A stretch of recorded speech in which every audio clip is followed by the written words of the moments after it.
idol, intake manifold natin sa Isuzu Crosswind. Ayan, 100k mileage yung tinakbo, kaya ano na rin po natin, heavy PMS ano. Kailangan nating linisin. So, ginagawa ni partner. Ayan, kinakalas naman po namin ngayon yung turbo.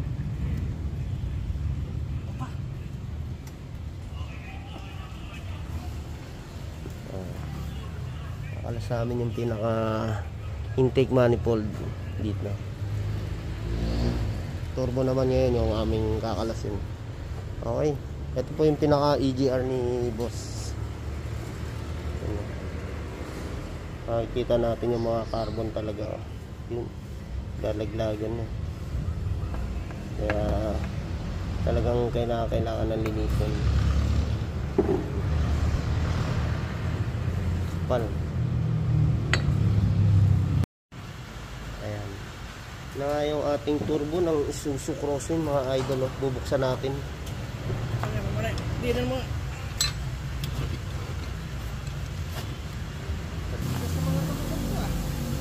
Kaya na-sprayhan mo. Ayan mga idol, wala nang problema dito sa turbo si boss, no? Kailangan lang natin linisin pang maintenance ng ating sasakyan dahil lang 100k mileage rin po. Yung carbon nito nasa loob nitong pinaka-turbo natin. Ayun, idol. Nakalas na natin yung pinaka-lock ng ano.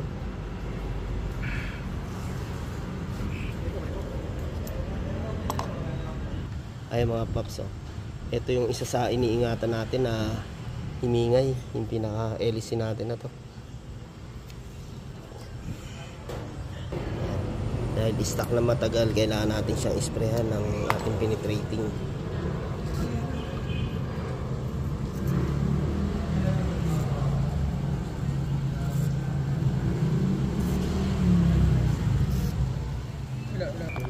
Idol, ingatan lang po natin yung alley rings na ano na yan, kasi pag nabilog mahirapan na tayo magbaklas ngayon. Yan po yung tinatawag natin turbocharger, no po. Ano po, ayun mga idol, yung pinakadumumi sa atin yung turbine wheeler. Ito nga, oh. Ayan. Ayun sa labas. Oo, yung kailangan natin malinis yan para hindi tayo abuti. Kailangan linisin para hindi abuti na ingingay itong turbine wheeler natin na to.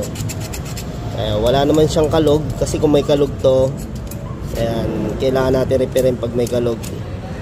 Okay mga paps, ito na nga yung ating intake manifold. Dalinisan na po natin. Yan.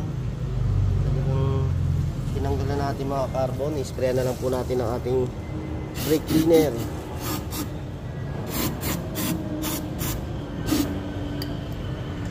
Sa mga tornilyo mga idol, nilalagyan din natin degreaser, no, para pumuti.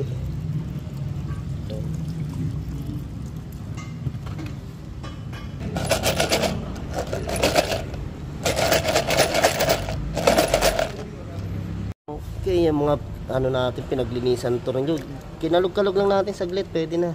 Ayun, syempre pagka naibabad natin sa degreaser, balawan din po natin ng tubig, no. Ayan. Tanggal lang yung mga grasa-grasa. Konting linis lang yan mga paps, pero pumuti na, no? Nabalik na natin yung pinaka intake manifold. Ayun mga paps, ang tawag pala dito sa ating parts na to, no, ito yung tinatawag natin na compressor housing. Yan, compressor house. Tapos yung ito naman dulo, ang tawag naman natin dito, compressor air discharge. Ayun, yung pinaka nagdi-discharge. Ano ba tayo pa? Puro, saksak. Ano na naman? Yung mga idol, yung carbon na natanggal natin, no, sa EGR. Ayan, yung galing dito. Tsaka ayan.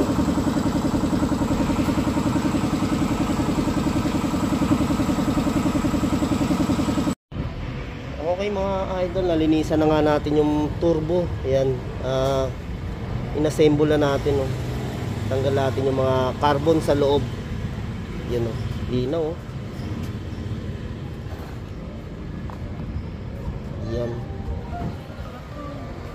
Ayan mga idol, ipapa-start na nga namin to na Linis na namin tong ano. Basta pa-start mo lang. Yun. Test drive si boss.